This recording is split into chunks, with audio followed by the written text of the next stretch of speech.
मन और हम बड़े बड़े भगवानों को श्राप दिलवा रहा है। विष्णु जी के भी अंदर मन बैठा हुआ है, नारद के अंदर भी मन बैठा हुआ है। विष्णु जी के मन ने नारद के साथ एक खिलवाड़ कर दिया।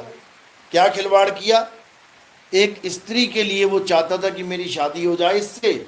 विष्णु जी ने ऐसी लीला रच दी कि उसको स्वयंवर में अपना मुख यानी सुंदर मुख देने की जगह बंदर का मुख दे दिया। अब विष्णु जी ने जब ऐसा किया, किसके कहे पे किया? मन के कहे पे। उनके मन में ये ख्याल आया, उन्होंने कर दिया। अब नारद का मन दुखी हो गया। हालांकि मन एक ही है दोनों का, अलग अलग नहीं है, लेकिन ये इतना शातिर है, अलग अलग बना बैठा है ये। तो जैसे ही नारद का मन दुखा, अब इधर से नारद का मन, उसने क्या कर दिया? श्राप दे दिया कि हे विष्णु, जैसे तुमने मुझे तड़पाया स्त्री के लिए, तुम भी स्त्री के लिए तड़पोगे। तो क्या तुम भी स्त्री के लिए तड़पोगे, तो क्या बन के आना पड़ा विष्णु जी को? राम बन के आना पड़ा। देखो मन का खेल, इधर भी बैठा है, वो इधर भी बैठा है, दोनों साइड बैठा है और सारे खेल खेल रहा है। इससे उसको श्राप दिलवा रहा है, इससे उसको वरदान दिलवा रहा है, उससे फिर उसको श्राप दिलवा रहा है। यही खेल चलता चला जा रहा है।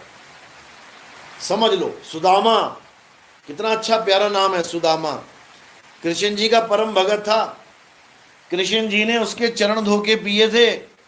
तुम भी कृष्ण जी की पूजा करते हो या औरों ने भी करी? क्या कृष्ण जी ने सुदामा के अलावा किसी और के चरण धोके पिए थे कभी? कभी नहीं पिए।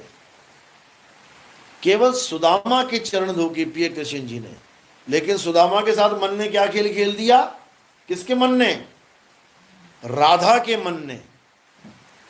जब सुदामा गोलोक को चले गए, गोलोक धाम, कृष्ण जी के धाम, जिसको ये वृंदावन वाले कहते हैं, कोई बिरला पहुंचता है गोलोक जो कृष्ण जी की परम भक्ति करता है। वो सुदामा पहुंच गया गोलोक। उसके बाद वहां पर भी राधा ने उसको ऐसा श्राप दे दिया कि बेचारे को राक्षस बन के आना पड़ा दुनिया में। शंखचूड़ नाम का राक्षस बन के पैदा होना पड़ा। कृष्ण जी के परम मित्र को, परम भगत को किसने बनाया राक्षस? उसको मन ने बनाया।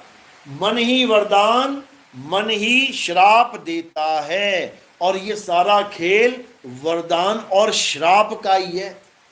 तुम्हें जितने भी देवताओं के दर्शन हो रहे हैं मंदिरों में, ये सब श्रापित हैं। सबको श्राप लगे हुए हैं, समझे? राम जी को भी श्राप लगा था, विष्णु जी को भी श्राप लगा, कृष्ण जी को भी श्राप लगा है, हनुमान जी को भी श्राप लग गया था। कोई बचा श्राप से? देवताओं के राजा इंद्र को भी श्राप लगा हुआ है।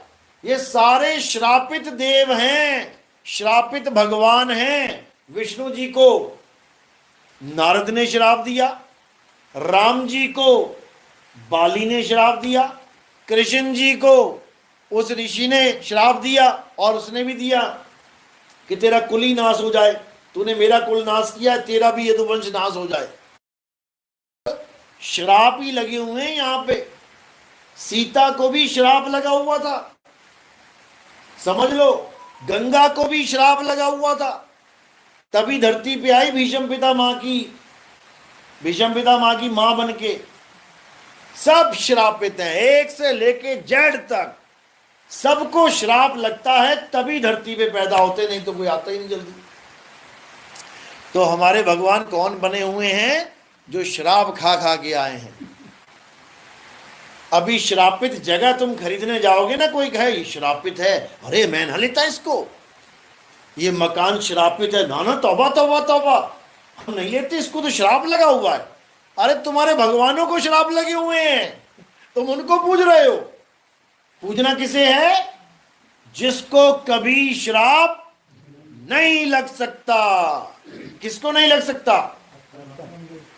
सारी दुनिया के सारे भगवान खड़े हो जाएं, जितने भी तुम मानते हो, सारी दुनिया के ऋषि मुनि खड़े हो जाएं, सारी दुनिया के पीर पैगंबर खड़े हो जाएं, सारी दुनिया के जैन मुनि बुद्धिस्ट सारे खड़े होके श्राप दे दें कि आत्मा तू मर जा, मर जाएगी क्या?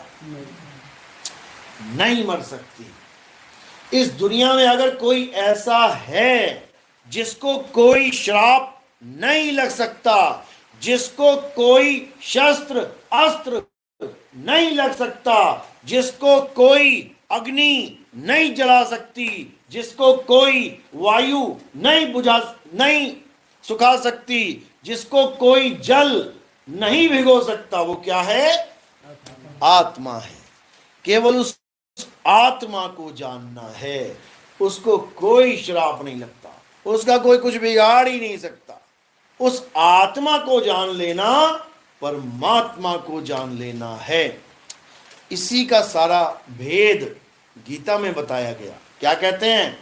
नैनम छिंदन्ति शस्त्राणि नैनम दहति पावका न चैनम क्लोदंतापे न शुष्यति मरुता। हे अर्जुन, इस आत्म तत्व को ना तो कोई शस्त्र काट सकता है, मुझे तो शस्त्र लग भी जाएगा। पैर में क्या लगा था कृष्ण जी के? कृष्ण जी के पैर में क्या लगा था? तीर, तब उनकी मृत्यु हुई। हे अर्जुन, मुझे तो तीर भी मार सकता है शरीर को, लेकिन आत्मा को तीर नहीं मार सकता।